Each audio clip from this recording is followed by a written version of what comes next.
All right, so let's get right to it. The real reason why I quit Kung Fu ultimately after investing so much time is because, in my honest professional opinion, Kung Fu, like many other traditional martial arts, which we'll touch on in this video, is suboptimal as a martial art for the development of self-defense skills, hand-to-hand combat skills, and fighting ability. Now, I don't say this lightly because I have explored it in detail and I really wanted it to work for over a decade. And I can say with certainty that there are better solutions out there, which I have explored since, namely the disciplines that make up MMA, which have proven to be effective time and time again. Unless you've been living under a rock, you've seen many challenge videos between traditional martial arts and mixed martial arts. And those would be the disciplines that make up MMA are predominantly boxing, Muay Thai, wrestling, as well as Brazilian Jiu-Jitsu. So that's what I transitioned to. And eventually I created my own style. So I run a school named Effective Martial Arts. That's the name of this channel. And that's the name of the curriculum that I created, which is essentially a belt system for MMA. So one curriculum for striking, wrestling, and grappling. So I explained to you a little bit my story here and my reasoning for doing so and my methodology and my experience. And I invite you also to comment below. So whatever your background is, I know this might provoke some strong reactions on both sides. Whether you're into traditional martial arts or mixed martial arts, whatever your background is, I invite you to share your opinions below. But before you do so, please, one, watch this video till the end because you do want to be cognizant of all the information that I'm going to present. And I think there's a lot of valuable information for you to know. And two, I invite you to also be respectful in your approach. So whereas you might disagree with people in the comments or in person or online, I think it's always important to present our ideas with respect and know that even though we don't necessarily agree with another person, we should not think any less of them as a person, and we should always treat them with respect. That's one of the positive values of traditional martial arts, which we should definitely cultivate if we are to call ourselves martial artists. So in this video, I'm going to share with you my story, the broad strokes of it, how I got started almost 20 years ago in martial arts and how I transitioned and the whole thought process that I went through. We're also going to explore why, in my opinion, I think effectiveness, self-defense effectiveness, the ability to produce hand-to-hand combat skills and fighting ability is so important as a martial art. I think that's the main criteria by which we should evaluate the validity of any martial art. And I explained to you exactly why in this video. We're also going to look at what makes a martial art effective. And that comes down to two things in my experience. I've thought long and hard about this, and it comes down to two simple things that make a martial arts effective and how we should use these criteria to evaluate the effectiveness of different martial arts. So we'll talk about Kung Fu and how specifically I think it is suboptimal for these specific reasons. But we're also going to touch on other martial arts as well, traditional and modern, so karate, taekwondo, we're going to look at Krav Maga, Aikido, as well as the modern disciplines that make up MMA that I mentioned before. And I'll tell you exactly why, what makes them effective and what criteria we should use to evaluate different martial arts, and ultimately where I'm at right now in terms of my development as a martial artist as well as a professional. So I encourage you to get comfortable, grab a refreshing beverage and settle in. We will explore together the wonderful world of martial arts.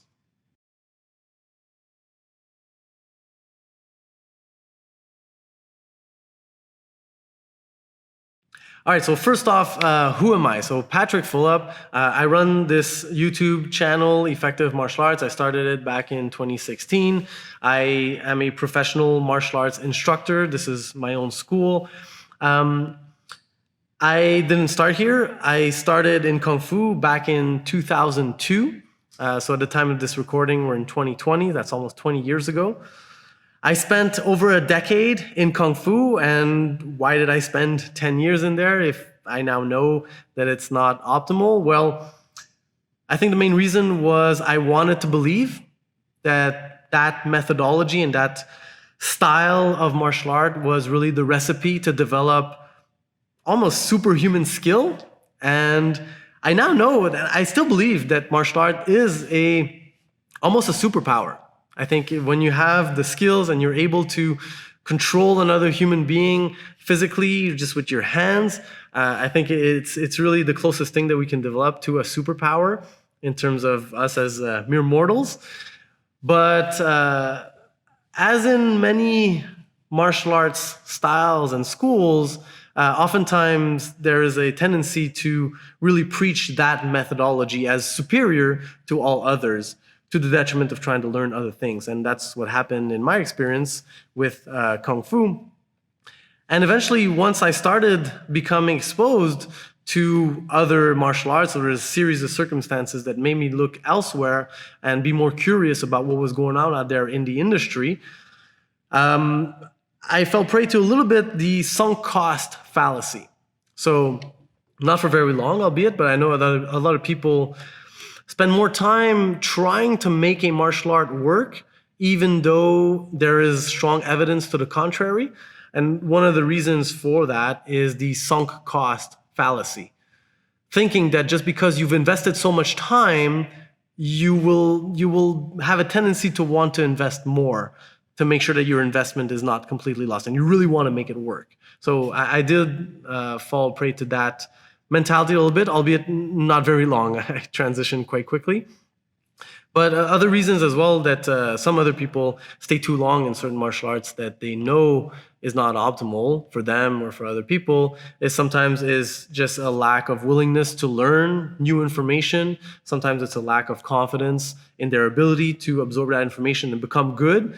And sometimes it's also a lack of humility and the willingness to put on that white belt and go back at the beginning and start over in something and become a new student again. So, like I said, once I realized that it was suboptimal, I basically was confronted with the reality. If you've looked online at all, you've seen all these challenge matches between MMA and Kung Fu or other traditional martial arts.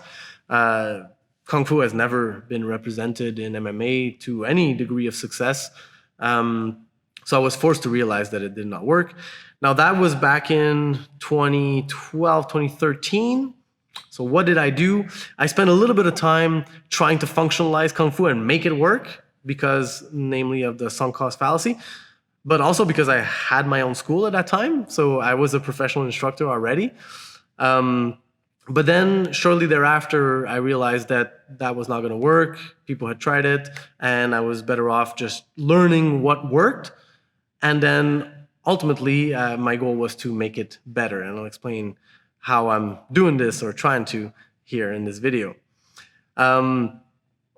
So why did I never speak about this before? So like I said, I've had this channel for 4.5 years now. And I have never spoken publicly about my Kung Fu background. Well, one of the reasons was that I was kind of ashamed to have invested so much time in something that is suboptimal. But eventually, learning to study other people in the industry, I got to know that it's not at all uncommon. Most people my age started in some type or other of traditional martial arts before transitioning.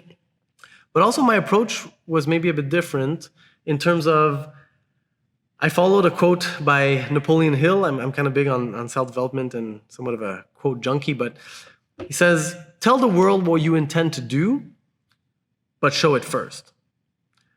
So when I realized that what I knew was suboptimal, I invested all of my attention in acquiring the knowledge that I needed and building the skills that I needed, and ultimately building the school that I wanted before I could go ahead and talk about it more publicly.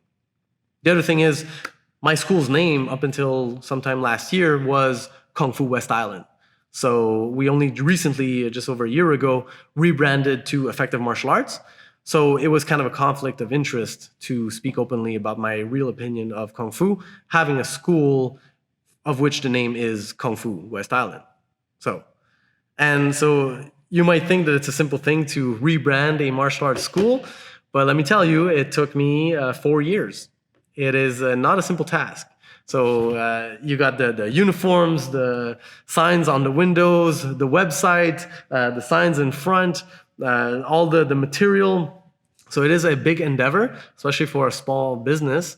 And that was really what I was focusing on before I could speak more openly about my real opinion of Kung Fu. So to give you an idea, 2012, 2013, I stopped believing in Kung Fu. I started learning other stuff. I got the idea for effective martial arts and the concept somewhere around 2014-ish. And then I registered the domain name effectivemartialarts.com in July of 2015. So that's 5 years ago already at the time of this recording.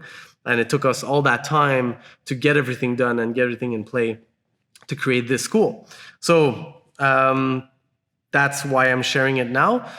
Also in the hopes that you'll understand a little bit better where I'm coming from as a martial artist, as an instructor, as a person, and also hopefully to save you the time, share my experience, share the lessons that I've acquired along the way, and help you hopefully make more informed decisions. Whatever your situation might be, maybe you're into traditional martial arts and you believe in it, maybe you're into traditional martial arts and you're having doubts and you're starting to explore more modern functional martial arts, as a lot of martial artists are these days. Or maybe you have no experience whatsoever and you're just brand new to martial arts, you don't know where to start. I think in all cases, this is going to be helpful for you. So also real quick, before we move on to the nitty gritty, a couple of little shout outs, because I really benefited a lot from a lot of other YouTube martial artists who have shared their experience, which was surprisingly, to my surprise, quite similar to mine. And they've been very generous in sharing their experience. Real quick shout out. So first off, Rokas from the Martial Arts Journey channel.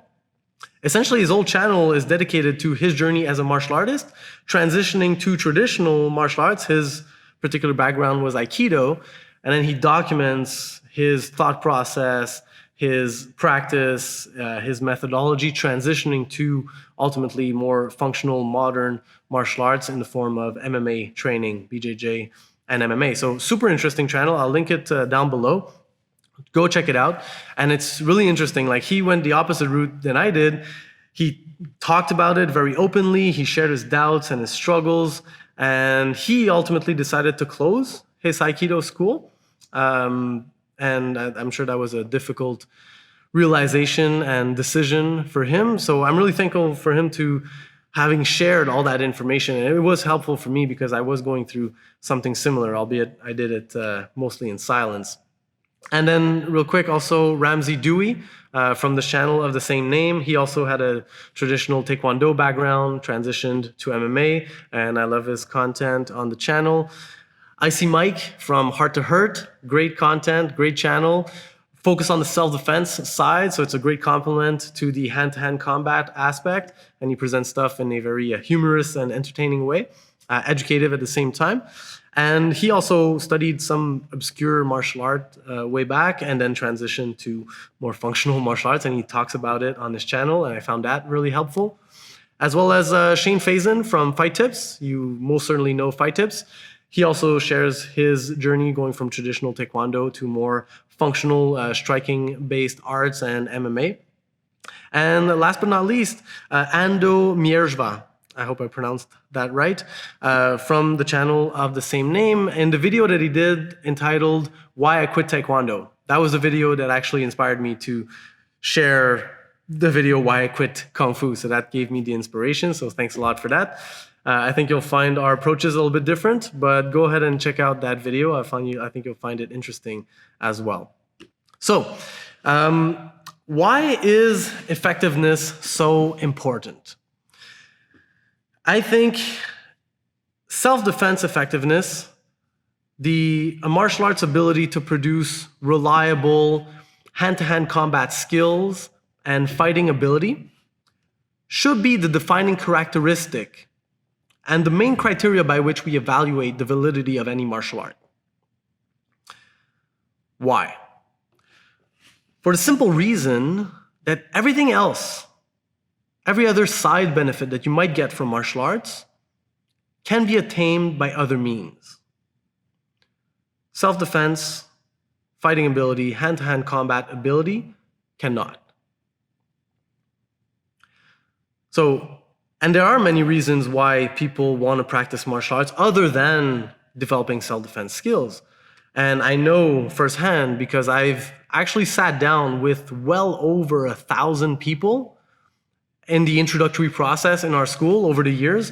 Any new student that want to join, that's our process. We have a sit down, we book an appointment, and we sit down with them, try to understand what their interests and their goals are, establishing their goals for their martial arts progression, and explaining about the curriculum and what it's about, and hopefully getting them started on their journey to study martial arts. So I got to collect a tremendous amount of data through these one-on-one interviews. And it's always the same thing that came back over and over again. I would say that self-defense ability is probably right up there in the main reasons why people want to study martial arts. But there are others. And in these other reasons, like I said, also, I will explain why I don't think traditional martial arts serve those interests as well either, with one exception, and I'll get into it. So it comes down to 5 things, aside from self-defense ability. First off, a lot of people study martial arts or want to study martial arts for fitness, which is a laudable objective. The thing is, in most cases, traditional martial arts are not that good to help you develop fitness or get in great shape. And I'm speaking from experience, in my experience in Kung Fu. So you will get in better shape than you were before. The training that we did was good. You would get some benefit from it, but it was far from optimal.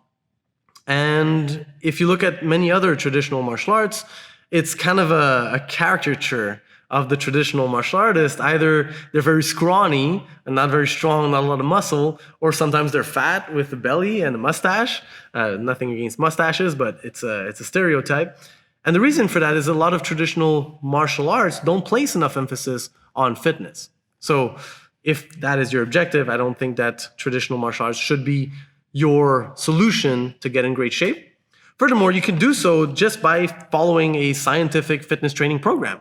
You could just go to the gym, hire a personal trainer, or do your own research and just get in great shape. You could do that if that is your primary objective. So knowing that, our approach here at the school is we place a tremendous amount of emphasis on fitness because it is so important even for self-defense effectiveness. So in our classes, we spend about a third all the way to up to a half of the time on strength and conditioning because it's just so important. I mean, one, it's good, it's fun to be in great shape, but also it's essential to developing martial arts skills. You have to be in great shape. Strength, cardio, endurance, agility, speed. And like I said, in my experience in Kung Fu, it was not optimal the way we practice. A quick example from experience is that we did a lot of push-ups in our school, a lot of jumps, some ab exercises, but practically no back training. And no rotator cuff training, having good posture, straight back, so strengthening the muscles in the posterior chain of the upper body. And what that did is that a lot of people developed muscle imbalances in the shoulders and tendonitis. It was something that was super common because when you're always pushing forward and you're never pulling and you're never doing an external rotation of the shoulders, you will develop over time tendonitis. That was something that's super common. So the fitness program over there was far from optimal. So usually mixed martial arts athletes follow a much more rigorous, scientific, and innovative, cutting-edge fitness training program, which is what we try to espouse as well. The next reason that people practice martial art, aside from fitness and self-defense, would be the social aspect. And that's great. If you want to practice martial arts and make friends, that is a laudable objective as well. But again, you can make friends anywhere. You don't need necessarily to even practice martial arts to make friends. You could go to social clubs and any type of organization where you get to meet people. Plus, if you are to make friends, you and your friends might as well do something that will produce much more other benefits as well. That's my opinion. Again, argue with me in the comments, but again, watch till the end. The other reason that people practice martial arts can be for the traditional or cultural aspect. And again, there's nothing wrong with that if that is your objective. Especially if you come from a certain cultural heritage or cultural background and you want to explore that in more detail, it can be good to explore traditional martial arts for that reason. So as long as you're being honest with yourself, that's great if you want to go that route.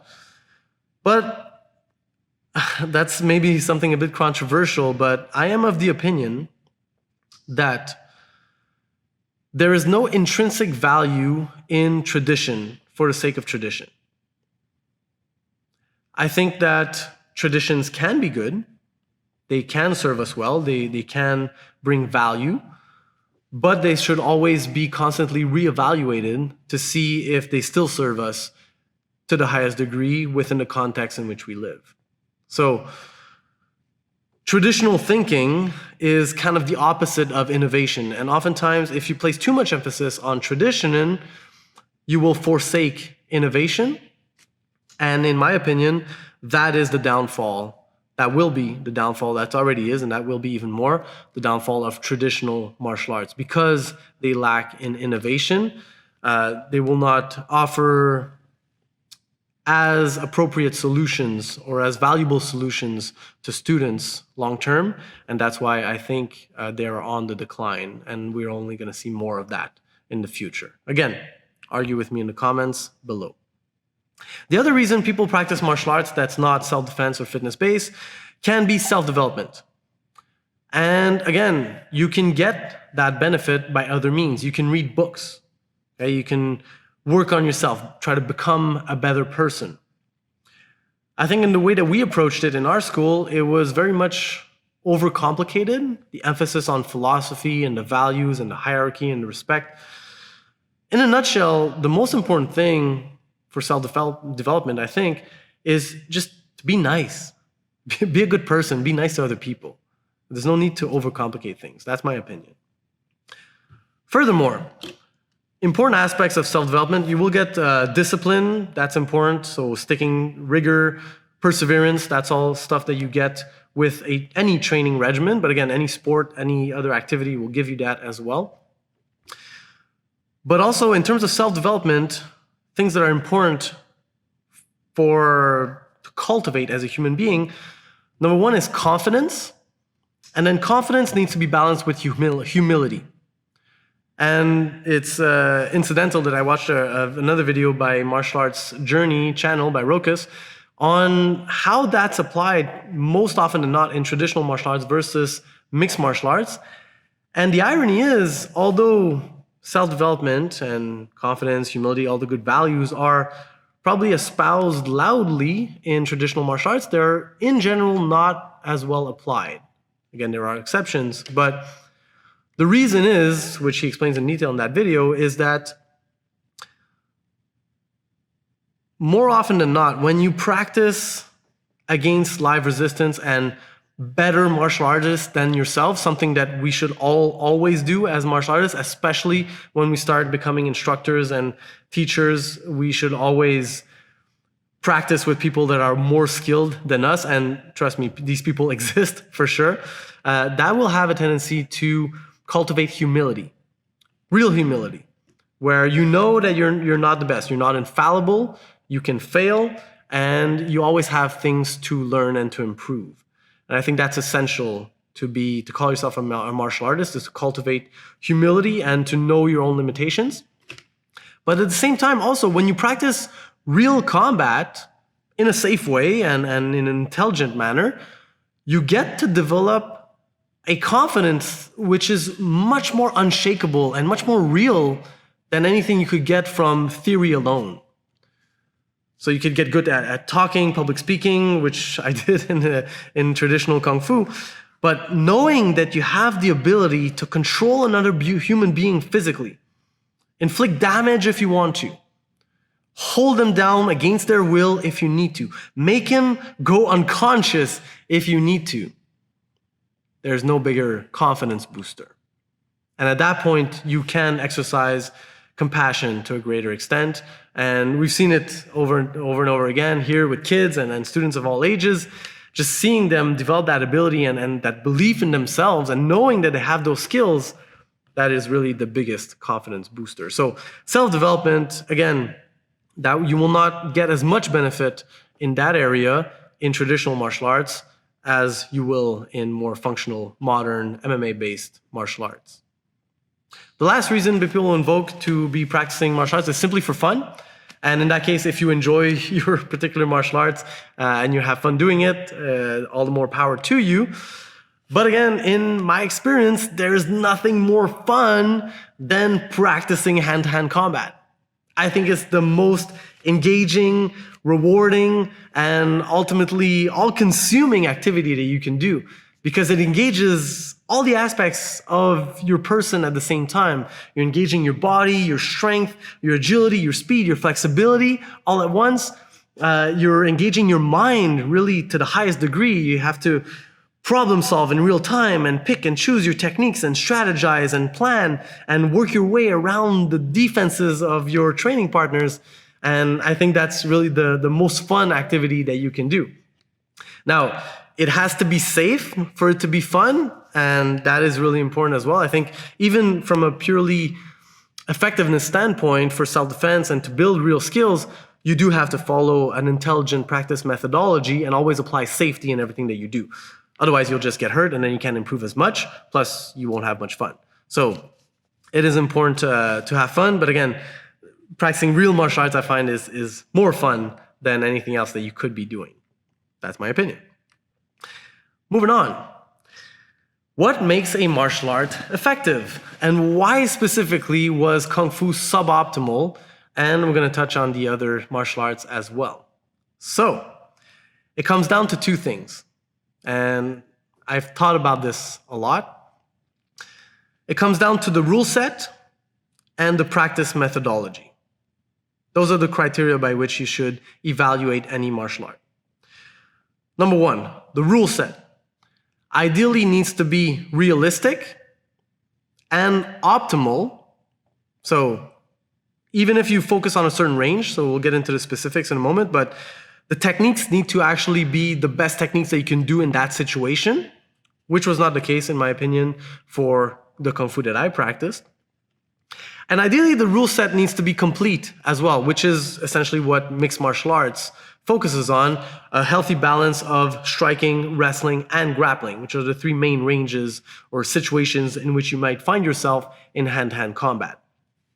So, to give you a few examples and why the rule set was suboptimal in Kung Fu, well, first off, it was incomplete because it focused only on striking, so it completely ignored the wrestling range and the grappling range, which can be the case for other more functional martial arts as well. If you look at, for instance, boxing, there are even no kicks. It really focuses on punching only in the striking range. Muay Thai, punches, kicks, elbows, knees, a lot of clinch work as well, but no wrestling and no grappling. And wrestling, focusing on takedowns and takedown defense. BJJ, grappling, so controlling another person and either breaking limbs or strangling people unconscious. Now, these are all range specific as well, but they do what they do really, really well. You will develop the ability to knock somebody out within a short amount of time if you study boxing to any extent. That is not the case, in my opinion, with Kung Fu. Now, that's not to say that it doesn't work. It is punches, it is kicks. You can create damage with those techniques, but you cannot create as much damage as with the techniques that you will study in boxing or Muay Thai, even just for the striking aspect. The specific reason I studied a particular branch of Wing Chun Kung Fu, and in the striking range, we place a lot of emphasis on protecting the center line and then making contact with the hands and displacing the guard of the opponent in order to land quick strikes to the face or to the body with small movements like so. And the problem with that is that it's just not powerful enough. You're not engaging the hips, there's no weight transfer, there's no twist, there's no swinging and throwing of punches, and you can't create nearly as much damage as with proper boxing. Furthermore, we never got to practice dealing with the oncoming aggression of a decent boxer either, and covering up and distance management and dodging those strikes, because that's just not something that we did within the rule set of the way we practice. So you want your rule set to be realistic. And furthermore, if you are going to engage at short range like so in Wing Chun, close quarter combat, and same thing for other styles of Kung Fu, there will have a tendency for people to clinch up. That does happen. People will try to grab your arms, your neck with collar ties, your body, and the wrestling is right there as well at that close range. So you have to learn to defend those attacks if you are to prioritize a close quarter striking strategy. As they do very well in Muay Thai, they explore the clinch in great detail. Now, ideally, the best solution is to have a complete martial arts skill set in all ranges. And like I said, that is what MMA studies. But to give you a few other examples as well of other traditional martial arts, let's say just in the striking range and how they can be suboptimal as well, is, for example, karate.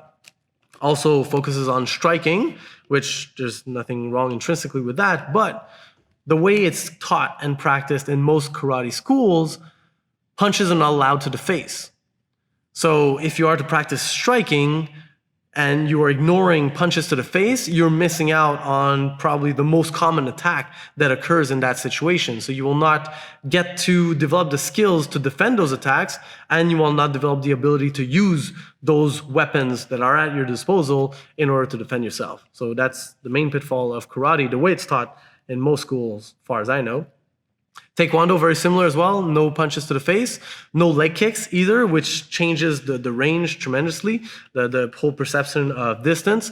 And also in Taekwondo, points are awarded mostly for touching targets. So there's a great emphasis on speed. And ultimately, if you practice along that rule set long enough, you will develop the tendency to forego power and really prioritize speed. And in a real situation, obviously, you need to develop power in your strikes for your striking to be effective. So yeah, boxing, Muay Thai, wrestling, and BJJ, although range specific, are very good at what they do. So you will develop the ability to defend yourself within that range if you study those martial arts. And for best results, you want to study all of these ranges and have a complete skill set, which is essentially what we do here. So we want to give our students the best tools to be able to defend themselves. Next, there's practice methodology.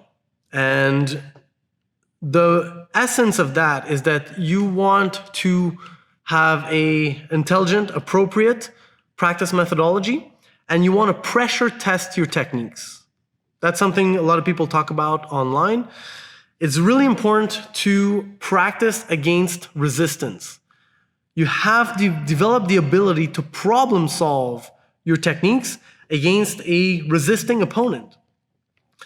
Now, something maybe a lot of people don't talk about is that for best results, that's something we emphasize a lot and we talked about in previous videos, and we will talk again in the future, is you need to apply that resistance progressively using the concept that we call progressive resistance.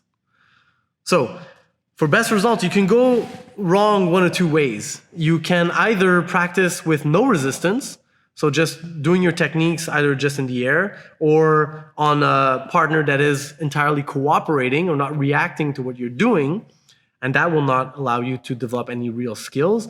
It is an essential first step. You must develop those techniques on your own, develop those body movements, and that's what we focus on our white belt curriculum. You must also have the experience of applying your techniques successfully with a partner, so there will be little to no resistance when you begin.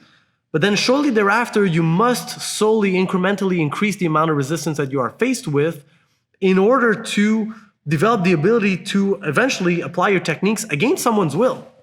Because that's what fighting is all about. The person doesn't want to let you apply their techniques. They're trying to beat you. It's a zero-sum game when you're fighting another person. So it's important that you develop that ability to problem solve in real time through progressive resistance. Now, the other extreme that you can go to, which is equally suboptimal, is to simply just fight and practice with little to no regard for safety and just basically go all out and fight with your training partners. That is suboptimal as well. Even if you are applying safety, you are not practicing optimally and intelligently in terms of acquiring skills. It is important to test your skills and just free spar regularly.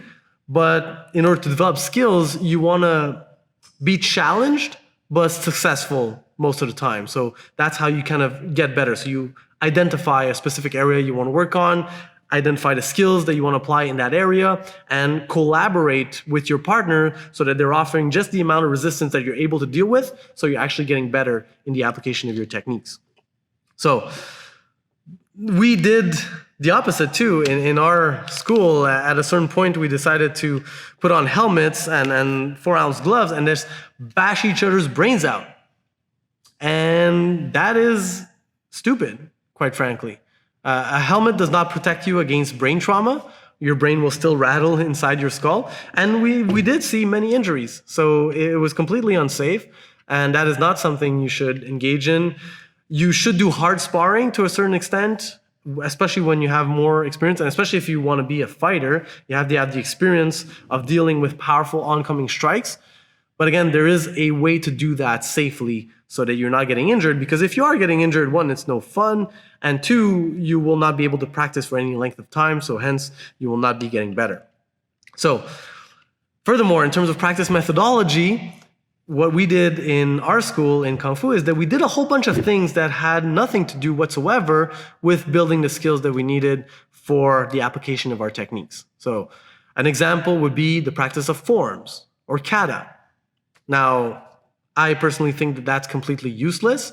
Solo practice is useful, but katas, I think, are a remnant of a time before the invention of videos, in which it was the most efficient way to transmit techniques and knowledge from one generation to the next.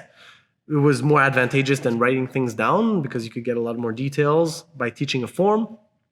But the telephone game made it so that forms got deformed and the essence was lost, and the application of those moves, in most cases, was lost, and the understanding of what they meant was no longer there. So what's left is basically some form of dance, and there's nothing wrong with dancing, but if you're going to dance, might as well just dance, right? And assume what you're doing and develop the rhythm and the body coordination that goes with it.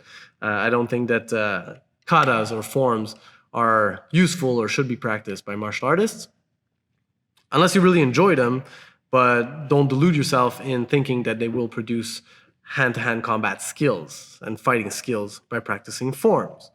We did a whole bunch of stuff as well that had nothing to do with fighting, so breaking bricks and a whole bunch of other ritualistic activities that had no incidence whatsoever on building martial arts skills. So that's something that's quite common in a lot of different martial arts. So again, coming back to the practice methodology, you want to be appropriate in your practice methodology. You want to pressure test through progressive resistance, and ideally practice techniques in a rule set that is realistic with techniques that are optimal for that rule set, and best case scenario with a complete rule set that takes into account the reality of hand-to-hand combat and everything that might happen in that situation for striking, wrestling, and grappling combined. And I think that's how you develop best results in terms of fighting ability.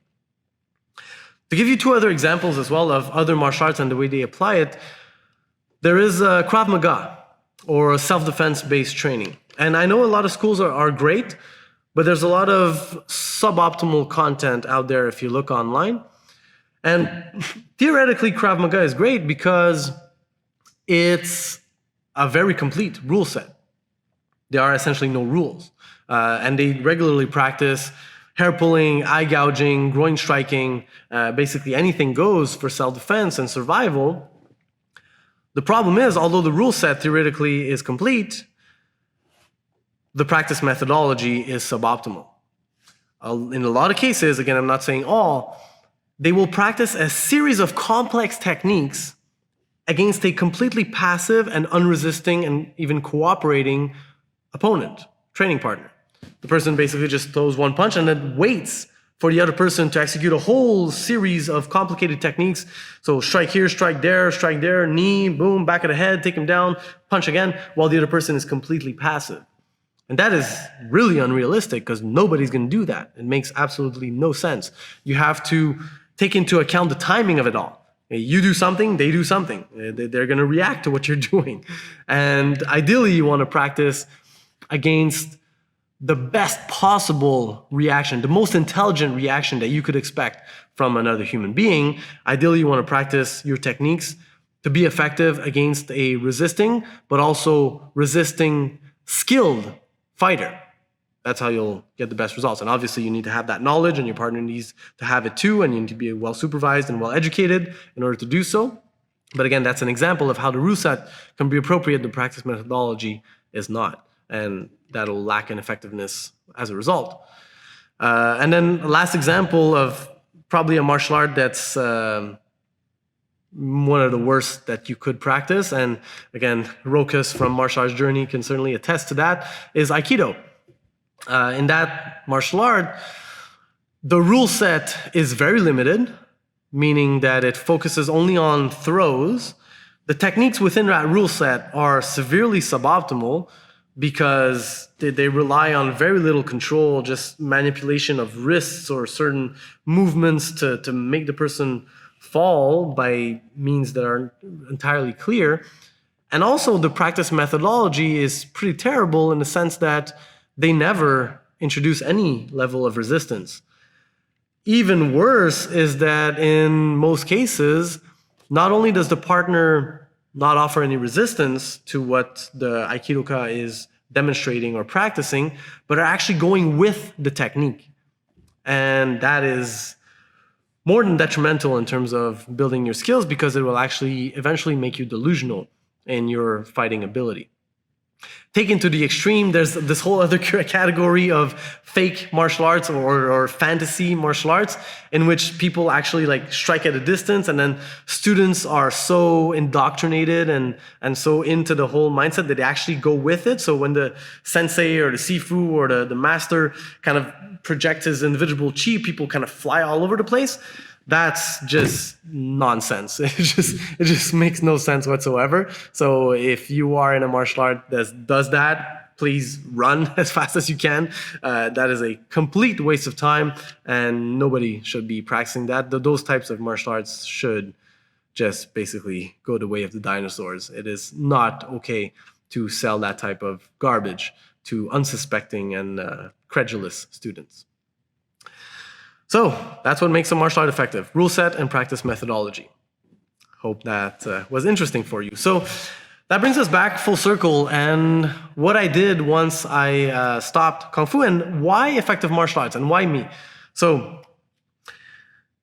you might be thinking, who do I think I am in creating this curriculum, creating a belt system for MMA? Why you? Why do you think you have the ability and the knowledge? What makes you so good? Well, I'm in my late 30s now, and I've gotten to know myself pretty well over the years. And I definitely have a lot of weaknesses. I know I'm good at certain things. I know I'm not so good at other things. I'm definitely a good athlete. I have a good ability to absorb techniques and apply techniques. I'm a good teacher. I'm able to transmit information very well. I'm able to influence people as well for their own benefit. But where I particularly shine is it's a weird skill. It's organizing knowledge. That's what I do, as far as I know, better than most people, as far as I know. I like to make lists. I like to organize information. I like to prioritize information. I like to structure my ideas a lot. So when I came out of Kung Fu and I realized it was suboptimal, and I looked at mixed martial art and the way it was taught at that time, and still to a certain extent today, I immediately saw how it could be improved upon. So that was probably the best thing that came out of Kung Fu. I could say that I learned discipline and perseverance and a training regimen or respect or good values and all that. And technique-wise, I didn't really keep much. I kept certain things, but not much. But again, I could have gotten all those benefits by other means. So I won't lie and say that it brought me value. I think my time would have been better invested doing what I do now. If I could go back, that's what I would do. But the one good thing that came from my experience in traditional martial arts was that I developed the ability, or I understood the lesson, to never believe anything too much. And to always look at things with a critical eye. to always maintain a healthy dose of skepticism. And that's the way that I immediately look, or the frame in which I observed mixed martial arts once I came in out of that indoctrination of Kung Fu. I saw that it was taught in 4 different disciplines. So that's the way it's taught still to this day in most mixed martial arts schools. You have your jiu-jitsu class, your wrestling class, your boxing class, your Muay Thai class. Sometimes you have your sparring, you have your rolling, you have your wrestling. And while that does make sense for professional athletes who have a lot of time to train, it is not the best solution for students who just want to learn a simple set of techniques, principles, and practice methodologies to be able to defend themselves. So I knew that most students, again, from the countless interviews that I did with many, many students, well over 1,000 students, most people don't have the time to invest in 4 different classes a week, much less 2 classes of each every week. So I knew that there was a need in the market for a cohesive system that would teach all the most important techniques from each one of those disciplines and each one of those ranges in a structured format with the emphasis on those basics. So again, I wanted to show you before I talked about it, and at the moment of this recording, we're done with version 2.0 of our white belt curriculum. So all solo drills for striking, wrestling, and grappling. And there aren't that many basic techniques in each range. I mean, for striking, you got your fighting stance, you got your jab and your cross, your round kick predominantly, you got your defensive techniques to cover up and distance management. Obviously, there are other strikes you're going to learn after as well, but those are the most important. For wrestling, you got your basic level change, your penetration step for the shot. You got your wrestling stance, the basic ability to sprawl, to fall on the ground, to transition back up to your feet. Those are the bulk of the basic techniques that we really focus on, with many variations eventually. And in grappling, there's all the body movements that you need to acquire, the postures on the ground, on your bum, on your knees, in the supine position on your back. And then moving your hips with shrimps and bridges and rolling on the ground and shoulder rolling. So those are all the basics of grappling. So by really focusing on that, and then the most important techniques that you need to apply with a partner, right now we're shooting our grappling basics yellow belt level, version 2.0. So the main position, side control, how do you escape, full mount, the guard, back control. Knowing how to navigate those main situations is really the priority. And then you got in wrestling the takedowns and the takedown defense, and the striking, how to control the power of your strikes and how to practice intelligently and safely with a training partner. So by really focusing on that first, we're at least able to get people to develop competence in fighting faster. And that's our mission here at Effective Martial. I actually sat down and I wrote it down. Our mission statement is to help students of all levels improve faster through innovation. So by focusing on those basics, focusing on the principles first as well. So having a basic understanding of direction is super important as well. So whereas memorizing techniques is important to a certain extent, you definitely want to then have a conceptual framework in order to understand the application of those techniques. And that's the basic principles. I did a video recently on how to apply in grappling, but the cool thing is, these principles apply, once you understand them, equally in all ranges. They're not different. So the principles of fighting or hand-to-hand combat are the same for striking, wrestling, and grappling. Again, I won't get into that for the content of this video. It's already quite lengthy, but principles, techniques, and then practice methodology are the most important aspects to consider in order to build real skills. And that's what we did here at EMA. So that's what we're doing. I still have a long way to go in my own development as a martial artist and as a professional, as an organization as well. This is still a very young organization, but we're really excited about what's coming in the future. And I think it's been really rewarding to see the change that we've been able to make in terms of students. And compared to what we used to do in Kung Fu, I was concerned in terms of my professional conscience as an instructor, as a martial arts professional. I didn't want to give our students a subpar or suboptimal solution for their martial arts education. I really wanted to offer them the best. And I knew that started with me, that started with research, that started with a lot of trial and error, but we're well on the way. And I'm very excited about the future. So that's it, guys. Closing thoughts, quick recap. That's my story. Did 10 years in Kung Fu, transitioned to MMA, created a style ultimately, which is a belt system for MMA, one curriculum for striking, wrestling, and grappling. It's a huge honor to be able to finally share that information with you and my journey. I hope you can relate to it. I hope you understand where I'm coming from, where I'm going. I hope you understand also what I presented in terms of the importance of effectiveness and why it's so important to evaluate martial arts based on their effectiveness, because, again, all other benefits you can get by other means, self-defense, hand-to-hand compatibility, fighting skills, you cannot. And all the other benefits you will get to greater extent when you are practicing something that is more real in terms of building real skills, which leads to fitness, social aspect is there, self-development, and ultimately fun as well. And in terms of the criteria for evaluating a martial art, well, the rule set, the practice methodology, you want your rule set to be realistic, and ideally the techniques to be optimal within that rule set. If not, ideally having a complete rule set, so considering all the possible situations that can happen in hand-to-hand combat for striking, wrestling, and grappling.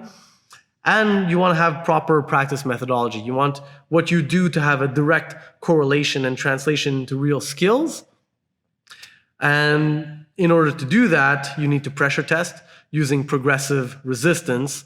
And the sweet spot, it's all about finding the sweet spot to really build your skills in that area. And that's what we're doing here at EMA. That's what we've been doing. That's what we are doing.